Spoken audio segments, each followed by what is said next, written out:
What's up, guys? I'm Leslie, and today is a very special one.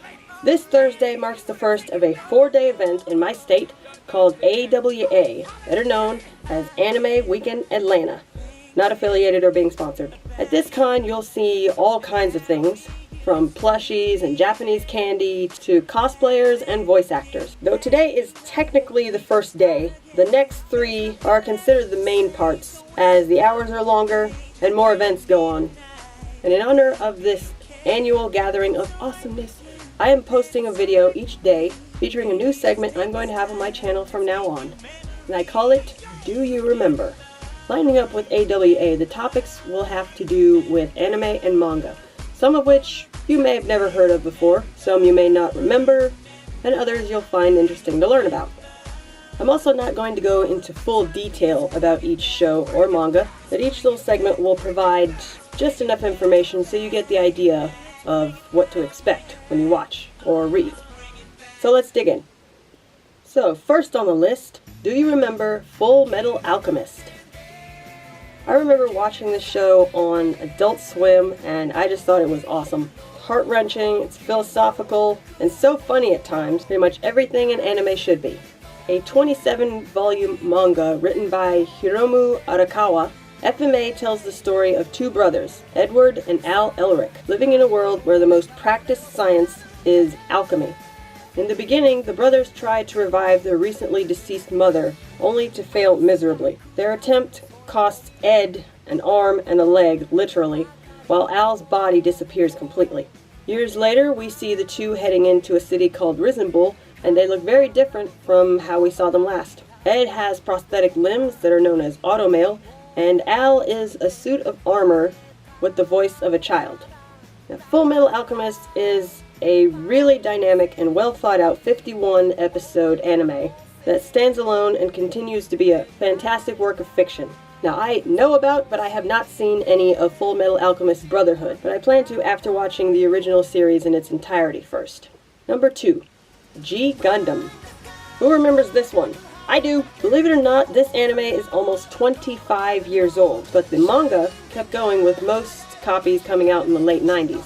In this non-traditional Gundam franchise installment, Earth is in a shambles with most of humanity living out in space in colonies, each one representing a specific country, like Russia, China, and even America. The Gundams involved are piloted by nation representative fighters who fight each other on Earth, basically treating the entire planet like one big boxing ring. For one whole year, they all fight. At various times, in different places, by the end of the year, the last standing Gundam earns their nation the right to rule all of space for the next 4 years. The main story is about Domon Kashu, Neo Japan's Gundam fighter. Like, yes girls, he's hot, calm down. Anyway, he is looking for his older brother Kyoji, who apparently disappeared on Earth about 3 months prior to him showing up in the anime, in what is known as the Dark Gundam. His only crew member, Rain Mikamura, often helps him in any way she can, whether it's a medical or mechanical issue. Now, G Gundam was apparently the first in the Gundam franchise not to follow some incredibly politically driven storyline. Instead, it has its own in an alternate universe known as Future Century. I never knew anything about this, but I can tell you it made for a great show. Number 3, Gundam Wing. Speaking of Gundams, this one was on Toonami and Adult Swim back in the early 2000s, making it the first Gundam series to appear on American televisions.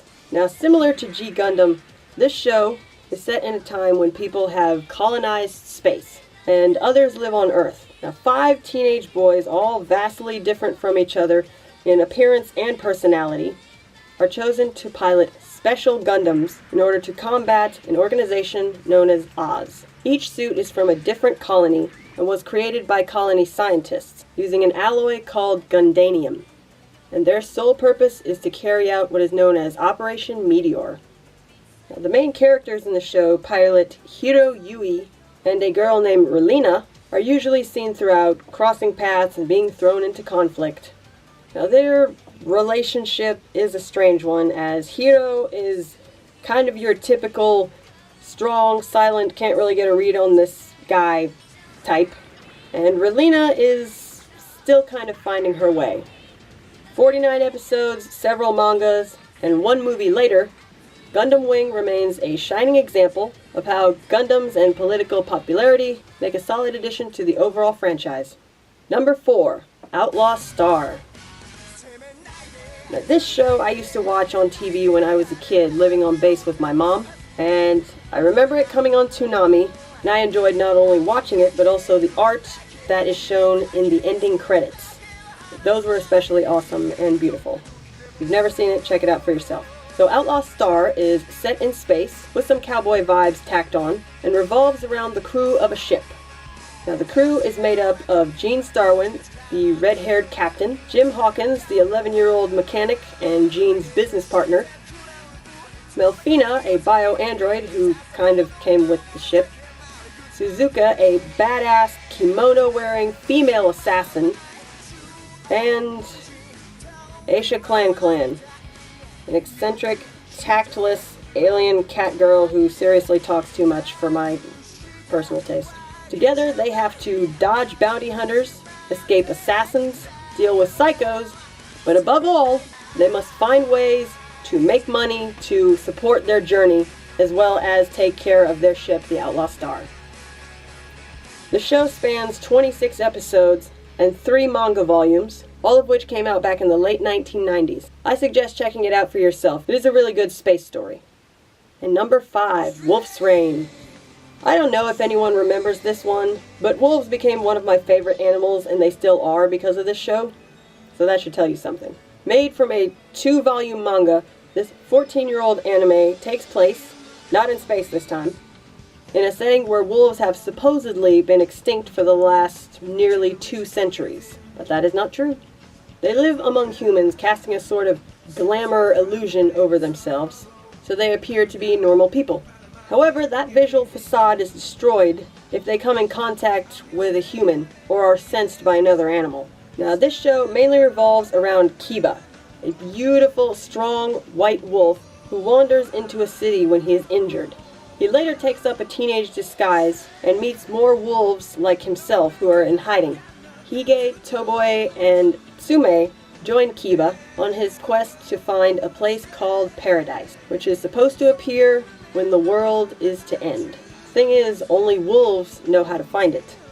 Know that Wolf's Rain is a little slow-paced in the beginning, and there are some points of action, but ultimately, it is worth checking out. And there you have it, Do You Remember Anime and Manga Edition, Episode 1. Let me know down in the comments, or in any of my social media, if there are some more I should mention, or if there are any I missed. Also be sure to share which of these anime or manga you do remember, or are now interested in. And don't forget to attend AWA this weekend! That's all for now. Tune in tomorrow for some more Do You Remember? I'm Leslie, and I'll see you guys in the next video.